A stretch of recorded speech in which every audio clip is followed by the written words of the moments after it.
Thank you, Evelyn. I'm so excited to have this opportunity to tell you about my book. This is a true story. Promise to Blitz is a true story about a very special relationship and friendship that I had with a cow on my cousin's dairy farm. I'm a little nervous, so just bear with me. My cousin did have a old-fashioned family farm. It was not a factory farm by any means. He had about a herd of 70 Holstein cows. They were allowed to graze in wide open fields three seasons of the year. They were confined to the barn in the wintertime. He grew his own corn, his own hay. And the cows were, I guess, treated as best they could be, in that kind of a situation. I first met Blitz, I would say in 1971. She was tied to the side of the barn. The calf room where the calves were normally kept was overflowing. So my cousin tied her to the side of the barn because of lack of space. And I was immediately drawn to her because she had a lightning-shaped blaze going down her side or down her face. And that's why I named her Blitz, for the German word lightning. We bonded very, very quickly.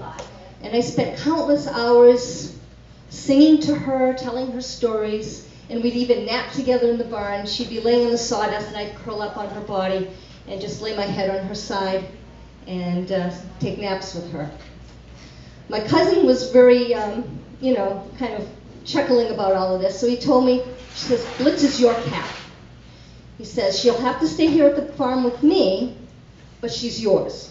And that made me feel really, really good. Now, Blitz was a very curious cat. And since she was tied to the barn with a rope, she had a habit of chewing through that rope and wandering around the barn. And many, many times I would go to visit her and I would find her loose running around the barn.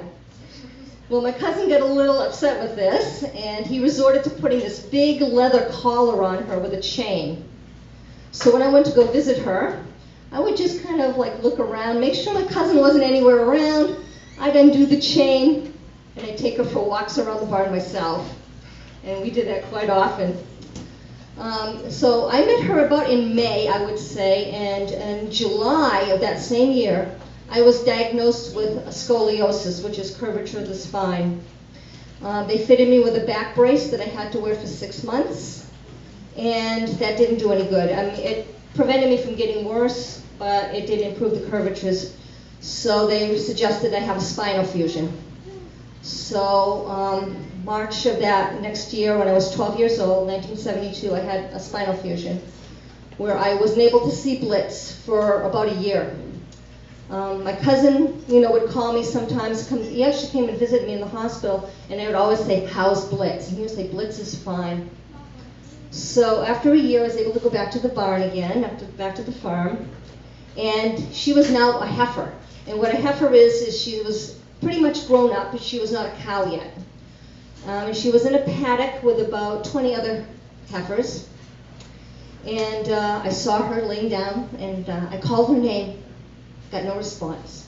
It's like, oh, tried again, no response. Third time, she looked up, she stood up, came walking over to the fence, and we resumed our friendship like it had never stopped. I would visit her once a week, and I would bring her carrots. That was her favorite treat. And then about, I would say, that was in the springtime, about late summer, the bull appeared with the heifers. And I was kind of confused because the main bull that would arrive at the farm every year was this big Holstein, big, mean, this was a Hereford bull that was in with her. And that's a beef cow. And I was a little confused about that, but he was a young bull and he was friendly. And I would crawl right under the fence. I never was afraid of him. He would come over and I would scratch his ears and pet his neck, and he would accept me. Maybe because of my friendship with Blitz. And he was there for about 2-3 weeks, and then he disappeared. And I was like, okay. And actually, I was telling my husband at the time, I actually whispered to Blitz. I said, stay away from him. Don't mess with him, She didn't listen. But anyway, so seasons changed. And I remember one winter's day especially well. I would always have the habit, like I said, of crawling under the paddock fence and getting right up there, right in there with the cows. And I was standing too close. And she swung her head around to lick her shoulder, and as she swung her head back around, wham, right into my nose. I was down on the ground. I mean, I was on my knees. Blood was going everywhere on the snow. And I could feel her nudging my back with her nose. But I couldn't respond. I mean, I'm shocked my nose wasn't actually broken. That's how bad it was. My cousin came out of the barn and saw me. He basically picked me up, brought me into the house, and administered first aid. So now I'm feeling really guilty. It was my fault. It was an accident. It was my fault. I was standing too close to her. So I said to my cousin, can I give Blitz a carrot? And he's like, sure, go get a carrot. So I went to the refrigerator, grabbed a carrot. I went back out to the paddock, and there was Blitz. Her head was down to the ground. She wouldn't look at me. She would not eat her carrot. She knew she had hurt me, and she was feeling really sad about it. It took me probably 5 to 10 minutes to convince her I was actually okay. And then reluctantly, very reluctantly, she ate her carrot. Springtime came, and we were standing at the paddock fence, and the lead cow of the group decided it was time to go down and graze, so they all started parading down the path to the field. Not Blitz. Blitz stayed right there at the fence with me. And I said to her, you know, I'm going to leave soon anyway. Go ahead, you know, go down and graze with the others. She wouldn't leave me. So I crawled under the fence, and we walked down that path side by side. And then I watched her graze. And I sat in the grass and watched her graze until my grandfather's like honking the horn. And I told her, I says, I'll see you next week. And I ran down the path. And next week came, and I couldn't find her. Here I go.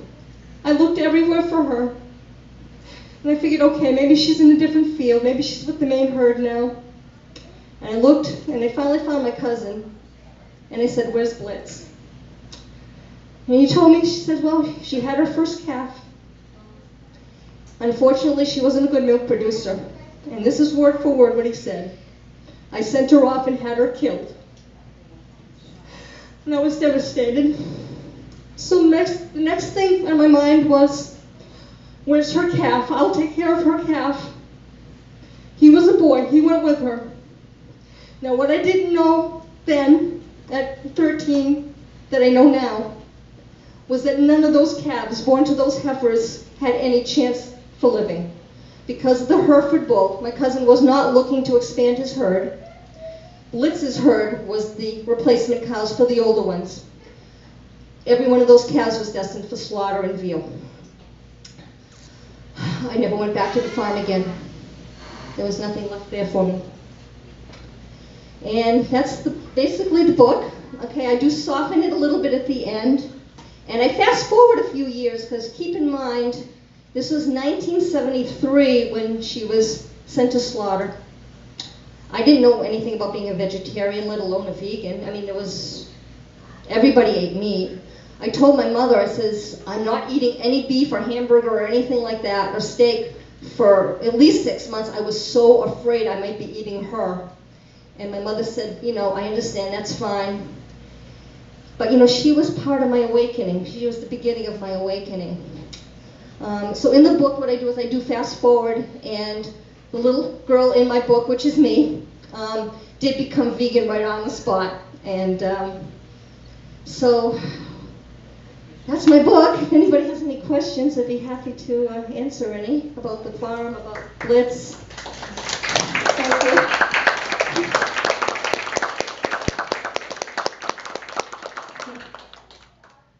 This book has such beautiful illustrations.